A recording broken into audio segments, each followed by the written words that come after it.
Bonsoir chers téléspectateurs, merci d'être avec nous aujourd'hui. Nous recevons une personnalité, pas des moindres, le président d'un parti politique très influent ici à New York, aux États-Unis je dirais même.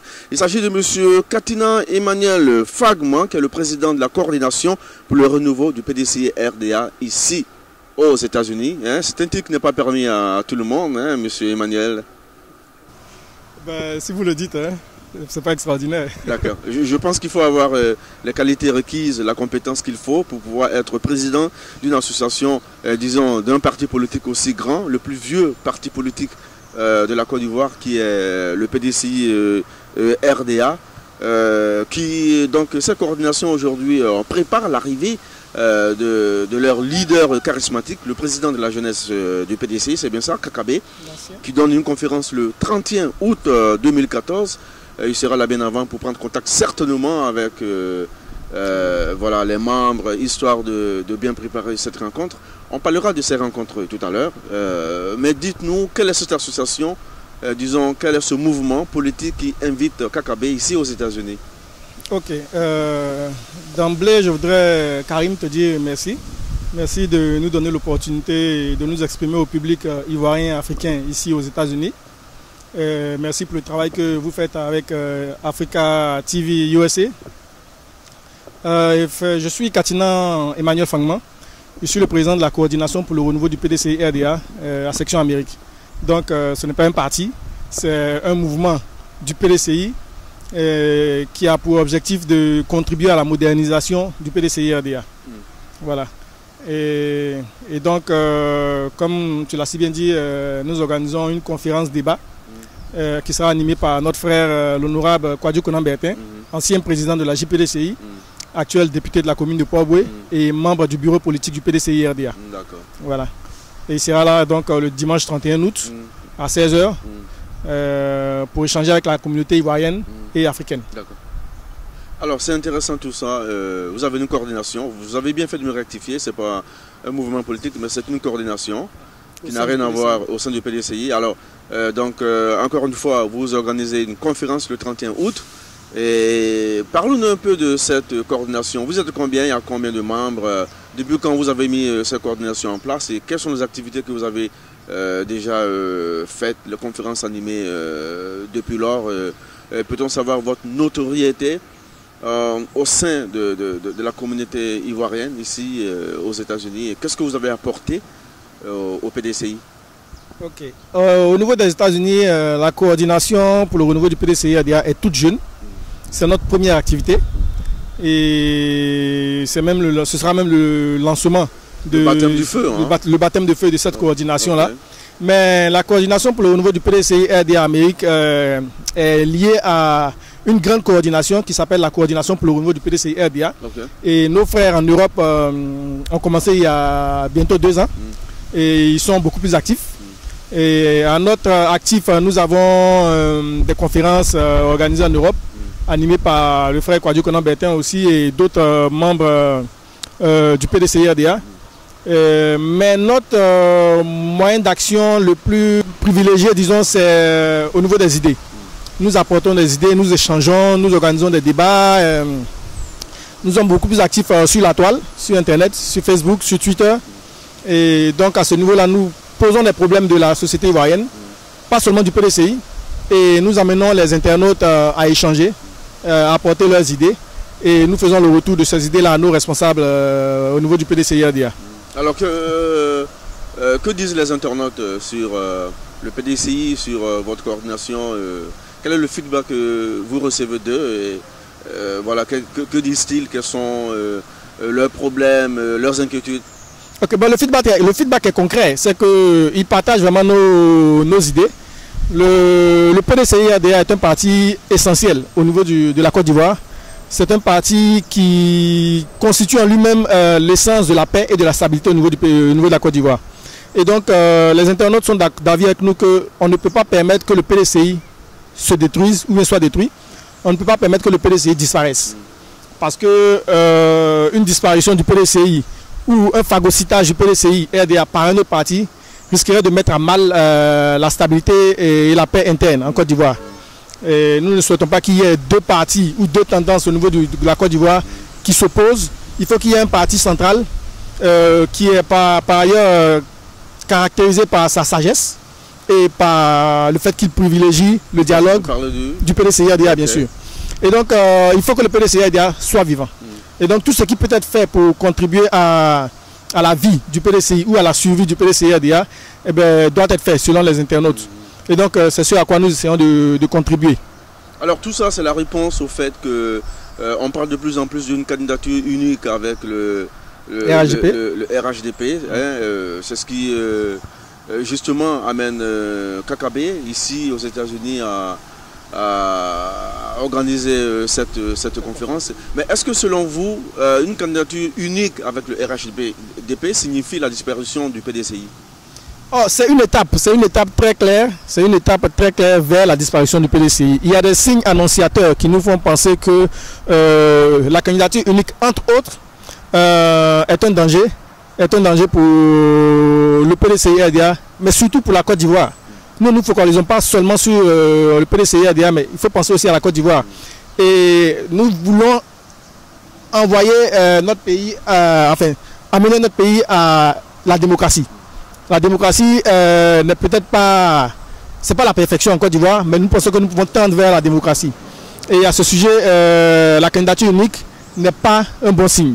Et le président Ouattara lui-même l'a dit en 2006 ou en 2008, que la candidature unique n'est pas en faveur de la démocratie. Et il a souhaité qu'on ne parle pas de candidature unique en ce temps-là. Et nous pensons que la situation reste la même. On peut toujours permettre à chaque parti de proposer son candidat. Et on peut permettre le débat. Et ensuite, comme les textes du RHDP le disent, au deuxième tour, le candidat qui est le mieux placé, systématiquement, automatiquement et sans discussion, est soutenu par les autres partis. Est-ce que cette idée est partagée de tous au sein du PDCI-RDA? Parce que je sais qu'il y a certains qui sont pour la candidature unique, bien sûr. Ici aux États-Unis, on sait qu'il y a certainement des dissidents, certains qui n'adhèrent pas à cette idéologie. Comment faites-vous pour travailler en collaboration avec ceux-là? Cette idée n'est pas partagée par tous et nous ne souhaitons même pas que cette idée soit partagée par tous. Parce qu'au niveau de la coordination pour le renouveau du PDCI-RDA, nous privilégions la démocratie, le dialogue, la cohérence, la cohésion. Et nous ne pensons pas qu'il faille amener tout le monde à suivre une même idée. Donc nous échangeons avec ceux qui ne sont pas d'accord à ce sujet-là. Et c'est pourquoi justement nous organisons ce genre de conférence. Pour permettre aux gens d'échanger. Pour permettre aux militants du PDCI-RDA qui ne sont pas d'accord avec la candidature unique ou qui sont d'accord avec la candidature unique de venir s'exprimer. Donc c'est de ça qu'il va s'agir le 31 août Bien sûr, bien sûr. Et même les militants du RDA, les militants du FPI viendront tous poser des questions à Kakabe. Demander à Kakabe quelle est sa vision de la chose de façon concrète et apporter eux leurs idées. Et c'est ce que nous prévoyons organiser ce jour-là. D'accord. Vous attendez à combien de personnes à peu près? Nous ciblons environ une centaine de personnes. Je pense que vous savez comment ça se passe ici aux États-Unis. Oui. Les gens ne sortent pas de façon massive. Ce n'est pas un meeting en tant que tel. Donc je pense que si nous pouvons atteindre une centaine de personnes, ce serait l'idéal. Ouais. Nous avons déjà une bonne cinquantaine de confirmations venant des autres partis, des autres régions des États-Unis. Nous avons des délégués des autres États qui seront là. Le RDA, bien sûr. Au niveau du PDCI, je dis. Ok, d'accord. Et au niveau du RDA, jusqu'à présent, il y a un petit souci. Nous n'avons pas encore échangé directement avec les responsables du RDA. Mais nous avons eu des messages venant du délégué du PDCI de New York. Qui nous a dit que les responsables du RDR ont fait part de leur opposition à l'arrivée de Kakabe à New York. D'accord. Voilà. Et donc j'ai demandé aux délégués du PDCI. Opposition, c'est-à-dire ils disent qu'ils ne sont pas d'accord. Ils ne sont pas d'accord. Non, c'est pas qu'ils ne sont pas d'accord avec ce que Kakabe dit.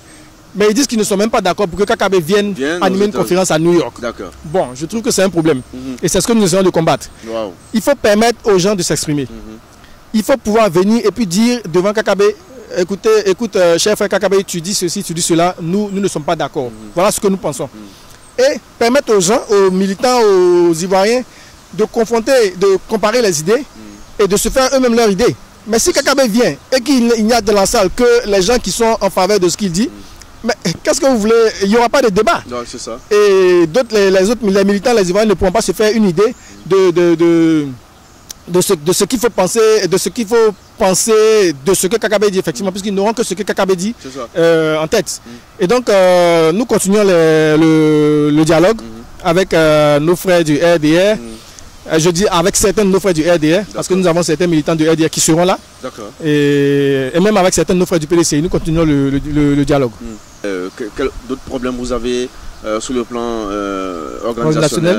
On n'a pas de problème majeur. Vous avez dit à la salle, la sono. Oui, la salle. Tout sera au point, c'est ça? Tout est OK. Au niveau de la salle, récemment, on a eu une proposition d'une autre salle, parce qu'au début, on avait ciblé une cinquantaine de personnes. Et le feedback qui nous revient est tel que nous nous sommes rendus compte qu'on pourrait avoir plus. Et les Africains ne viennent jamais à l'heure. C'est un problème, oui. Voilà. C'est une denrée partagée de tous. Vous avez contacté l'ambassadeur, c'est ça? Oui, le courrier est parti. Il y a 2 courriers qui sont partis. Un courrier d'information pour les informer qu'on a un député ivoirien qui sera aux États-Unis. Et donc, je pense que il est important que l'ambassadeur soit informé. Et ensuite, on a aussi un courrier d'invitation qui est parti à l'endroit de l'ambassadeur et du nouveau consul. Vous avez un feedback? Ah non, pas encore. Le courrier est parti le vendredi, donc sûrement qu'ils vont le recevoir dans les 2 ou 3 jours qui suivent, s'ils n'ont pas déjà reçu. Et je pense qu'ils vont nous répondre par courrier ou par téléphone. Donc nous attendons le retour. Monsieur Katina, votre message de la fin? Alors, le message de la fin s'adresse surtout aux Ivoiriens. Je pense qu'il faut dire aux Ivoiriens de New York et des États-Unis en général que il faut leur dire que Kakabe sera là, le frère Kwadjo Konan Bertin sera là le dimanche 31 août à 16h à Harlem pour animer une conférence et il va parler de l'actualité sociopolitique ivoirienne. Il vient aussi pour recueillir les idées et les propositions des Ivoiriens en termes de loi. Quelles sont les propositions que vous avez en termes de loi pour qu'ils puissent les déposer sur la table de l'Assemblée nationale. Et il faut que tous les Ivoiriens viennent. Que vous soyez pour ce que Kakabe dit ou contre, il faut que vous veniez pour lui parler directement, pour lui donner des idées, pour lui dire pourquoi vous êtes contre ce qu'il dit et quelles sont les propositions que vous faites. Si vous êtes pour, venez pour le soutenir.